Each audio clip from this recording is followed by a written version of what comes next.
मगर आप बताइए हम पानी कहाँ रखेंगे? पानी तो कहीं रखना पड़ेगा ना आपको। कल से कुछ लोग पूछ रहे थे कि मोदी जी पानी कैसे रोकेंगे, हवा और पानी को कोई नहीं रोक सकता। लो देख लो कीड़ों और पीट लो छाती, क्योंकि तुम्हारे पाकिस्तानी दोस्त अब प्यासे मरने वाले हैं। पानी को रोक लिया गया है, लेकिन अब इस मामले पर AIMIM के मुखिया असदुद्दीन ओवैसी ने कहा है कि पानी अगर रोक दिया गया है तो रखेंगे कहां। तो उन्होंने कहा आगे कि ये बहुत अच्छी बात है कि सिंधु जल संधि निलंबित कर दिया गया है, लेकिन हम पानी कहां रखेंगे। केंद्र सरकार जो भी निर्णय लेगी हम उसका समर्थन करेंगे, ये कोई राजनीतिक मुद्दा नहीं है। उन्होंने ये भी कहा कि केंद्र सरकार आतंकवादी ग्रुप को पनाह देने वाले देश के खिलाफ कार्रवाई कर सकती है। आगे क्या कुछ ओवैसी ने कहा है, सुनाते हैं आपको।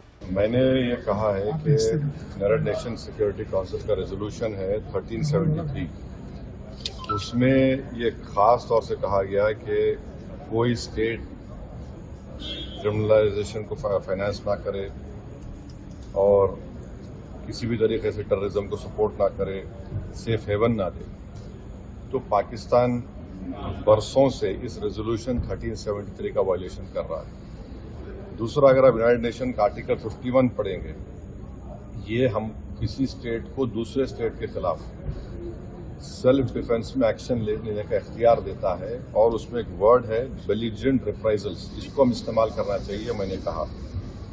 और तीसरा ये कि हमारे संविधान में आर्टिकल 355 है जो ये कहता है कि यूनियन पर एक ड्यूटी है एक्सटर्नल एग्रेशन से स्टेट्स को बचाने के लिए।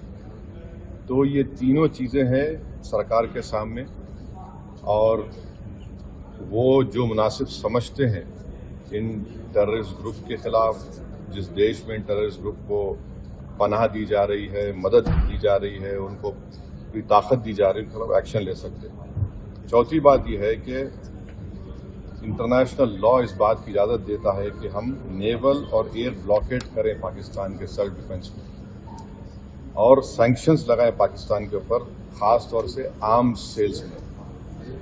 इसके बाद मैंने ये कहा कि वहाँ पर मेडोज में आखिर क्यों CRPF नहीं थी वहाँ पर, क्योंकि मैंने पूछा है कि जनवरी में CRPF के 2 यूनिट को हटा लिया गया था वहाँ से। उसी सिलसिले में मैंने ये भी पूछा कि क्विक रिएक्शन टीम को 1 घंटा लगा ऊपर पहुँचने के लिए, जब तक ये पूरे शयातीन, ये तमाम जालिम लोग वहाँ पर मजहब पूछकर गोली मारते रहे। और 2000 में वहाँ पर एक नुनवान कैंप है पहलगाम में, वहाँ पर भी 30 यात्रियों को मारा गया था। दरअसल केंद्र सरकार ने 1960 में हुई सिंधु जल संधि स्थगित करने के लिए 24 अप्रैल 2025 को पाकिस्तान को सूचित कर दिया है।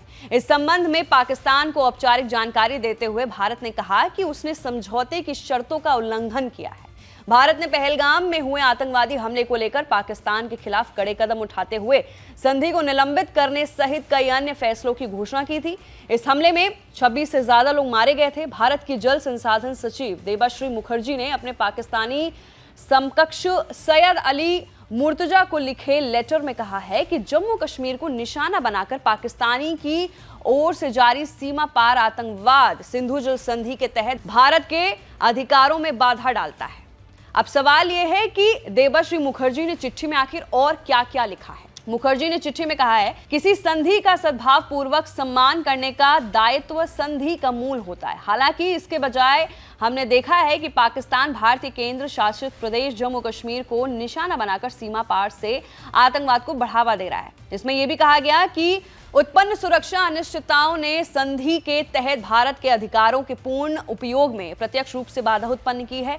पाकिस्तान को भेजे गए पत्र में काफी हद तक जनसंख्यिकी में बदलाव, स्वच्छ ऊर्जा के विकास में तेजी लाने की आवश्यकता और अन्य बदलावों को भी संधि के दायित्वों में पूर्ण मूल्यांकन की आवश्यकता वाले कारणों के रूप में रेखांकित किया गया है। इसमें पाकिस्तान पर अनुच्छेद 12(3) के तहत आवश्यक संशोधनों पर बातचीत करने से इनकार करके संधि का उल्लंघन करने का भी आरोप लगाया गया है। वहीं पत्र में आगे भी कहा गया है कि किए गए अन्य उल्लंघनों के अलावा पाकिस्तान ने संधि के तहत परिकल्पित वार्ता में शामिल होने के भारत के अनुरोध पर प्रतिक्रिया देने से इनकार कर दिया है और इस प्रकार वह संधि का उल्लंघन कर रहा है। तो फिलहाल के लिए ये कहीं ना कहीं बहुत बड़ी खबर है कि पाक से जाने वाला पानी फिलहाल के लिए रोक दिया गया है और इस पर असदुद्दीन ओवैसी का भी बड़ा बयान सामने आया है। उन्होंने अपनी प्रतिक्रिया जाहिर की है, वो हमने आपको इस रिपोर्ट में बताया है और साथ ही पत्र भी लिखा गया। पत्र में क्या कुछ कहा गया वो भी हमने आपको बताया। आपकी क्या राय है इस रिपोर्ट पर, नीचे दिए गए कमेंट सेक्शन में अपनी राय जरूर रखिए और ओवैसी की प्रतिक्रिया को किस तरह से देखते हैं उसके बारे में भी हमें जरूर बताइए। फिलहाल के लिए पहलगाम टेरर अटैक को लेकर और भी अपडेट्स के साथ वापस आएंगे। मैं थी आपके साथ वंशिका सिंह और आप देख रहे हैं एबीपी लाइव।